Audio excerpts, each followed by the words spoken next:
I think I'm falling in love with you. Joey, I love you so much. But she would walk in, I'd be like, hey, good to see you. And I'd go to my dressing room and just go, oh, I'll never be able to be with her. Look, I know you think that she was the one, but I don't. No, I think you're just remembering the good stuff. Next time you look back, I really think you should look again. Sometimes the people we like don't like us back. You don't understand. I know what it's like when someone doesn't feel the same way about you. It hurts. Love isn't about grand gestures or the moon and the stars. It's just dumb luck. And sometimes you meet someone who feels the same way. But one day, you're gonna meet someone who appreciates you for who you are.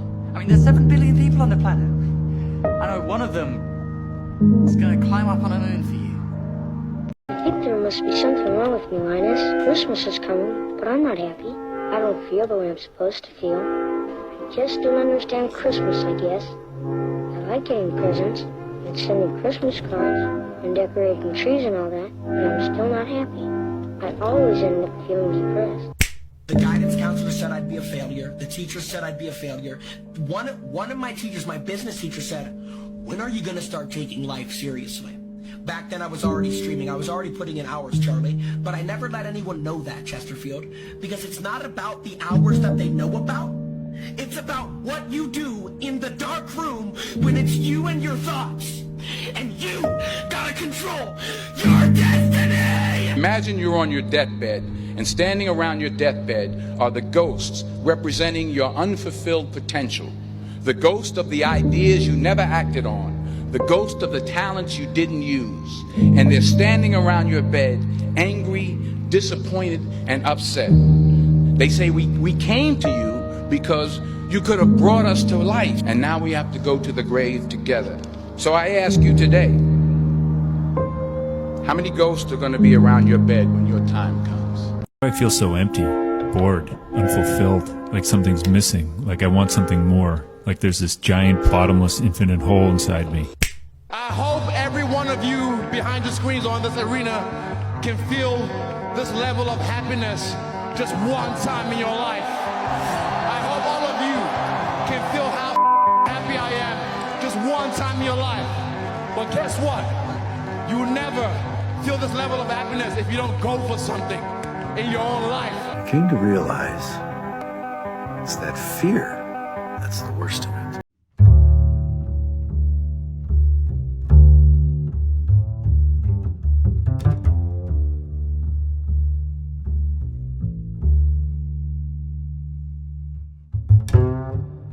Hit that bastard as hard as you can, right in the teeth. I'm sending you this audio text right now just saying, hey, bro, you know, everything's gonna be okay. First of all, you smell good, which is surprising. Why is that surprising? I don't know, I just wouldn't think of a guy who would have a nice scent on. And that's such a, I'm gonna really work hard to not take that as a shot. Quote of the day, your biggest enemy in life is yourself. Your biggest enemy in life is the man in the mirror.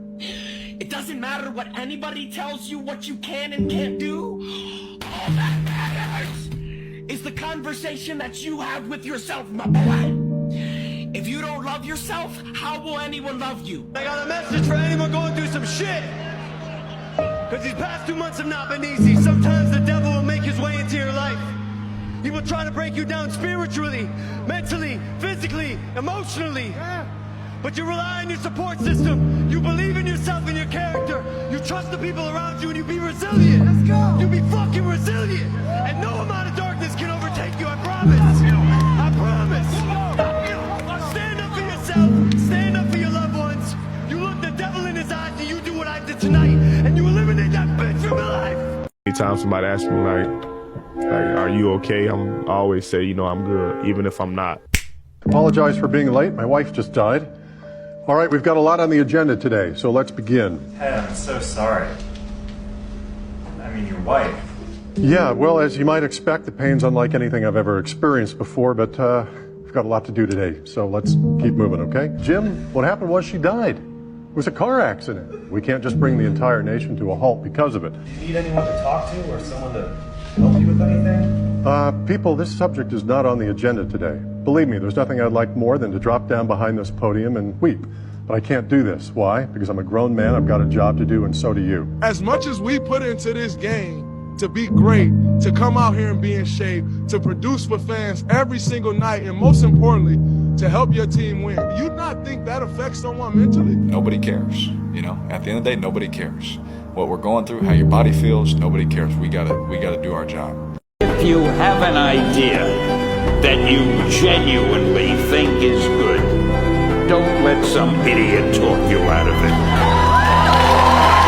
it. In the story of Abraham, when Abraham is perfectly happy in his father's tent, eating peeled grapes and, having his diapers changed even though he's 80 years old, and God calls him out to adventure. Abraham encounters tyranny and starvation and war and conspiracy to steal his wife and his own proclivity to lie cowardly. And this is all like that's his first sequence of adventures. And you think, well, what the hell's going on here? It's certainly not the case that God called him out to be happy. And I think the right moral to draw from that story is that God, so to speak, has called us out for something far greater than mere happiness. So much greater than happiness that happiness pales in comparison. He's called us out for the adventure of our life that's of sufficient moral integrity to justify the suffering.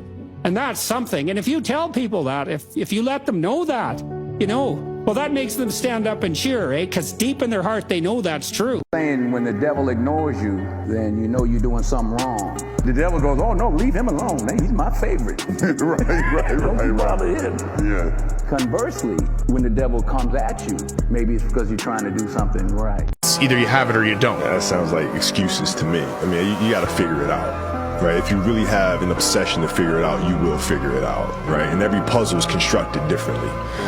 Right? AI's situation when he came into the league was different than mine. Mike's situation in Chicago was different than mine. Right? Everybody has a different puzzle, man. You just got to figure out your own puzzle. Motivation is a feeling that comes and goes, and it doesn't matter whether it's there or not. Discipline is infinitely more important. About how you feel, get up and do what you're supposed to do. That's discipline. That's not motivation. If you only did what you were supposed to do when you were motivated to do it, that's leaving it to chance. But if you're disciplined, you go do what you're supposed to do. That's the way it works. Nobody is perfect. People are going to tell you you're perfect just the way you are. You're not. You are imperfect. You always will be, but there is a powerful force that designed you that way. And if you're willing to accept that, you will have grace. And grace is a gift. And like the freedom that we enjoy in this country, that grace was paid for with somebody else's blood. Do not forget it. Don't take it for granted. And sometimes, changing the cover to the book ain't bad, as long as it's the same book. Nothing is permanent. So don't stress yourself too much. Because no matter how bad the situation is, it's gonna change.